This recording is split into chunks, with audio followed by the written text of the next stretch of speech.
अस्सलाम वालेकुम एवरीवन। आज की वीडियो के अंदर हम लोग डिस्कस करेंगे डेरिवेटिव ऑफ कोसिकेंट एक्स जो है वो हमारे पास minus cosecant x cot x के इक्वल किस तरह से आता है। जब भी हम लोगों को ट्रिग्नोमेट्रिक फंक्शंस के जो हमारे पास डेरिवेटिव के फॉर्मूलाज हैं उनको प्रूव करने के लिए कहा जाता है, तो हम लोग जो अप्रोच यूज करते हैं वो ये होती है कि हम लोग फर्स्ट प्रिंसिपल का मेथड अप्लाई करते हैं। अब हम लोगों ने बार बार ये बात डिस्कस की है कि हमारे पास फर्स्ट प्रिंसिपल क्या होता है और उसके लिए जो नंबर ऑफ स्टेप्स हैं वो हम कौन से फॉलो करते हैं। सबसे पहले जो है वो हम लोग क्या करते हैं, इंक्रीमेंट लेते हैं हमारे पास जो भी गिवन एक्सप्रेशन होता है उसके अंदर। ठीक हो गया। उसके बाद जो है हम लोग क्या करते हैं कि वो जो हम लोगों ने इंक्रीमेंट लिया होता है उसको सब्सट्रैक्ट कर देते हैं ओरिजिनल वाले से। उसके बाद हमारे पास थर्ड स्टेप ये आता है कि जो हम लोगों ने वेरिएबल ऐड किया इंक्रीमेंट में ऐड किया होता है ना, इंक्रीमेंट वाले सब स्टेप के अंदर हम लोग ऐड करते हैं जो वेरिएबल, उसको हमने डिवाइड कर देना होता है कंप्लीट एक्सप्रेशन से और उसके बाद जो है वो लिमिट अप्लाई कर देनी होती है। हम इस तरह से ये वाले स्टेप्स को फॉलो क्यों कर रहे होते हैं, ये बात भी हम लोग बार बार डिस्कस कर चुके हैं। बहुत डिटेल में नहीं बताऊंगी लेकिन हल्का सा बता देती हूँ कि जो डेरिवेटिव होता है वो हमारे पास इंस्टेंटेनियस रेट ऑफ चेंज होता है। मैं कहती हूँ कि मैं इस पॉइंट पे स्टैंड कर रही हूँ लेकिन कुछ टाइम के बाद एक इंस्टेंट के बाद मैं इस पॉइंट पे चली गई हूँ, तो अब मुझे फाइंड करना है कि मेरी पोजीशन के अंदर कितना चेंज आया है। ठीक हो गया। या जिस तरह से हम लोग ये कहते हैं कि अगर हमारे पास जो हमारी कार की वेलोसिटी है वो इस इंस्टेंट पे इतनी थी तो नेक्स्ट इंस्टेंट पे कितनी होगी। सिमिलरली अगर एक्सेलरेशन इस इंस्टेंट पे इतना था तो नेक्स्ट इंस्टेंट पे कितना होगा। ये सारी चीज़ें जो है वो हम लोग अगर डिस्कस करें तो अब मैंने क्या किया, ये जो मेरे पास ये मेरी ओरिजिनल पोजीशन थी, एक इंस्टेंट के बाद मैं इंक्रीमेंट हो गया मेरी पोजीशन के अंदर, मेरी पोजीशन चेंज हो गई। ये वो इंक्रीमेंट है जिसकी मैं बात कर रही थी। अब ये जो मैंने सब्सट्रैक्ट किया, मैंने इन दोनों के दरमियान का डिफरेंस फाइंड आउट किया और ये जो लास्ट टू स्टेप किए ये हम लोगों ने इस इंस्टेंट पर पहुंचने के लिए, क्योंकि हमारे पास जो इंस्टेंट होता है उसको हम लोग कहते हैं कि हमारे पास सेकंड्स से भी कोई बहुत छोटा सा, मतलब एट द स्पॉट की बात करते हैं, तो उसके लिए हम लोग जो हम लोगों ने इंक्रीमेंट किया होता है उसको जीरो से अप्रोच करवा देते हैं ताकि हम लोग एग्जैक्ट उसी मूवमेंट का चेंज देख सकें। इधर उधर का जो भी हमारे पास चेंज आ रहा है या 1 सेकंड 2 सेकंड का चेंज आ रहा है उसे नहीं देखें, बस जो मूवमेंट हमारे पास है एट द स्पॉट उसका चेक कर सकें। ठीक हो गया। तो इसलिए जो है बेसिकली हम लोग ये वाला अप्लाई करते हैं और इसलिए हम लोग कहते हैं कि जो हमारे पास जो है ये सारे स्टेप्स अप्लाई करने के बाद ना, जो हमारे पास हम लोग कहते हैं ना y is equal to this, तो ये जो y है ना ये हमारे पास कुछ इस फॉर्म में आ जाता है जिसको हम लोग बोलते हैं कि हमारे पास dy बाई डी एक्स है। साथ साथ जो हमारे पास इज इक्वल टू ये वाला एक्सप्रेशन है ये तो चेंज होता ही रहता है। अब हम लोग जो है वो बारी बारी इन स्टेप्स को फॉलो करेंगे और देखेंगे कि ये जो हमारे पास ये वाली स्टेटमेंट है इसके इक्वल किस तरह से आती है। लेट्स सपोज हमारे पास एक एक्सप्रेशन है y, ठीक है, y is equal to cosecant x। हमारे पास फर्स्ट स्टेप क्या होगा कि हम लोगों ने इंक्रीमेंट लेना है। अब हम लोगों को पता है कि जैसे ही हम लोग इंडिपेंडेंट वेरिएबल के अंदर इंक्रीमेंट लेंगे हमारा जो डिपेंडेंट वेरिएबल है ऑटोमेटिकली चेंज हो जाएगा। ठीक है, ये हमारे पास इक्वेशन 1 थी, ये 2 थी। हमारे पास स्टेप 2 क्या है कि हम लोगों ने सब्सट्रैक्शन करनी है। सब्सट्रैक्ट क्या करना है हम लोगों ने, इक्वेशन 2 को इक्वेशन 1 में से। सही है। अब हम इक्वेशन 1 में से माइनस करेंगे, हमारे पास क्या आ जाएगा, cosecant x plus delta x minus cosecant x। ठीक है, और यहाँ पे क्या आ जाएगा, y plus delta y minus y। ये y से cancel, delta y is equal to cosecant x plus delta x sorry minus cosecant x। ये जो हमारे पास ये जो सब्सट्रैक्शन का पार्ट होता है ना, इसके सब पार्ट के अंदर हम लोग एक और चीज को कंसीडर करते हैं जिसको हम लोग कहते हैं सिंप्लीफिकेशन। और ये जो सिंप्लीफिकेशन का स्टेप है ये सिर्फ आपकी आसानी के लिए होता है। और जब हम लोग ट्रिग्नोमेट्रिक के फंक्शन से डील कर रहे होते हैं तो हमारी अप्रोच ये रहती है कि हम लोग कुछ ना कुछ करके जो हमारे पास नोमिनेटर है उसके अंदर साइन का फंक्शन ले आए। अब ये जो साइन का फंक्शन लाना इंपॉर्टेंट क्यों है इसकी डिटेल में आप लोगों से थोड़ी देर तक डिस्कस करूंगी जब हम लोग स्टेप 3 पे या स्टेप 4 पे जाएंगे। अब हम लोग देखते हैं कि हम लोग इसके साथ ज़्यादा इसको सिंपल फॉर्म में किस तरह से लिख सकते हैं। Sine x plus delta x minus 1 by sine x. ठीक है, अब हम लोगों ने जो है इसका एलसीएम ले लेना है। हमारे पास क्या आ जाएगा, x plus delta x sine x. ठीक है, यहाँ हो जाएगा sine x minus sine x plus delta x. ठीक है, अब हम लोगों ने मैट्रिक के अंदर एक फॉर्मूला पढ़ा था कि अगर हमारे पास sine alpha minus sine beta हो तो वो हमारे पास किस चीज़ के इक्वल होता है, 2 into cos alpha plus beta by 2 sine alpha plus beta by 2 इसके इक्वल होता है। ठीक है, तो ये जो फॉर्मूला था ये हमारे पास मैट्रिक का फॉर्मूला था। अब हमने इसको अगर हम कंपेयर करें तो यहाँ पर जो अल्फा है वो हमारे पास एक्स के इक्वल है और यहाँ पर जो बीटा है हमारे पास वो किसके इक्वल है, एक्स प्लस डेल्टा एक्स के। इस फॉर्मूले को अब हम लोगों ने इम्प्लीमेंट करना है यहाँ पर।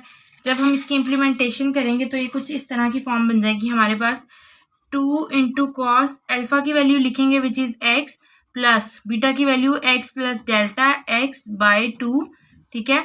साइन के अंदर हम लोगों ने क्या लिखना है, अल्फा की वैल्यू माइनस बीटा की वैल्यू, ठीक हो गया। और इसके साथ हमारे पास क्या आ जाएगा, बाय 2। साथ जो हमारे पास डिनोमिनेटर में फंक्शन आ रहा है वो एज इट इज आ जाएगा जो हमारे पास था, sorry, sign into x plus delta x, साथ क्या है हमारे पास साइन एक्स है। इसके बाद हम लोग मजीद इसकी सिंप्लीफिकेशन ये कर सकते हैं कि इसको प्लस माइनस करके सॉल्व कर लें।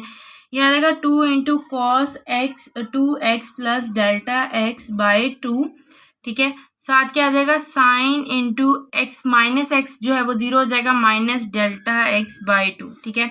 अब हमारे पास जो इसके बाद नेक्स्ट स्टेप हम लोग फॉलो करेंगे वो ये हमारे पास स्टेप नंबर 3 है, जिसके अंदर हम लोगों ने डेल्टा एक्स को डिवाइड करना है। और यही वो जो है हमारे पास रीजन है कि हम लोग साइन एक्स को जो है वो क्यों यूज करते हैं, बल्कि हम लोग इसको स्टेप 4 में डिस्कस करते हैं।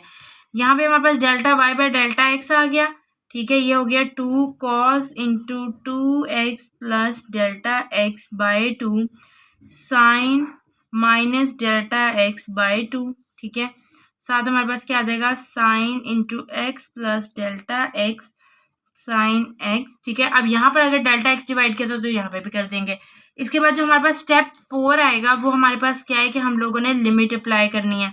जब हम लोग लिमिट अप्लाई करेंगे बोथ साइड पे तो आप लोग देखेंगे कि जो हमारे पास एक्सप्रेशन है ये वाला, इस साइड पे जो हमारे पास है राइट साइड का एक्सप्रेशन, ठीक है, इसके अंदर क्या होगा कि हमारे पास जो स्टेट है ना वो कुछ ना कुछ 1/0 बन जाएगी, ठीक है, या 0/0 बन जाएगी। अब जब हम लोग लिमिट अप्लाई करते हैं तो हमारी कोशिश क्या रहती है कि हम लोगों ने कोई भी इस तरह की, हम लोग लिमिट को जब हम लोग सॉल्व करते हैं तो हम उसके अंदर कुछ मॉडिफिकेशंस करते हैं, सिर्फ इसलिए करते हैं ताकि हमारे पास 0/0 या 1/0 या इन्फिनिटी की फॉर्म के अंदर वो ना आ जाए, ठीक हो गया। अब जब मैं इसके ऊपर जो भी आंसर आए नो मैटर व्हाट, ठीक है, हमारे पास जो नीचे आ रहा है वो क्या आ रहा है, 0 आ रहा है, ठीक है।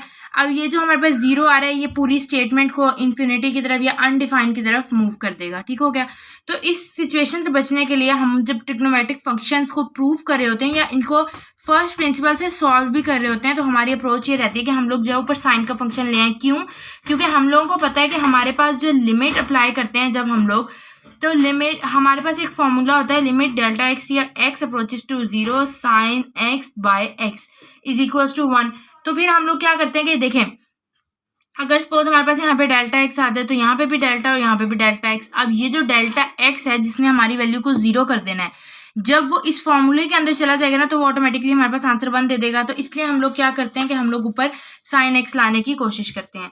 अब क्या होगा कि हम लोग ये देखें, अच्छा, अब हम लोगों के पास ये बहुत ज़्यादा इंपॉर्टेंट बात है कि अगर मैंने यहाँ पर एंगल जो है वो एक्स लिखा था तो मेरे पास नीचे भी एंगल एक्स था। यहाँ पर एंगल क्या है, माइनस डेल्टा एक्स बाय 2, तो यहाँ पे भी क्या होना चाहिए, माइनस डेल्टा एक्स बाय 2।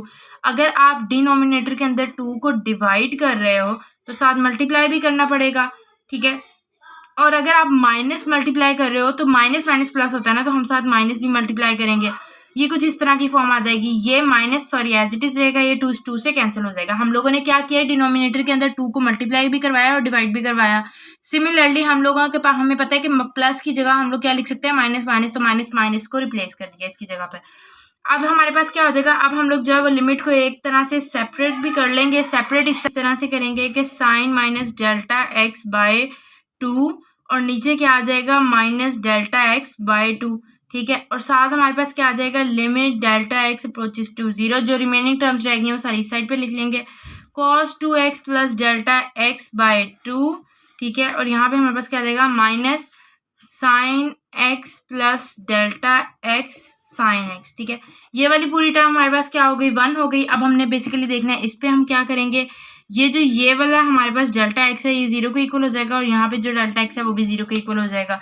तो पीछे जो हमारे पास स्टेटमेंट बचेगी वो क्या होगी कि limit delta x approaches to 0 delta y by delta x is equals to limit delta x approaches to 0 ठीक है, और साथ क्या आ जाएगा cos इंटू 2x।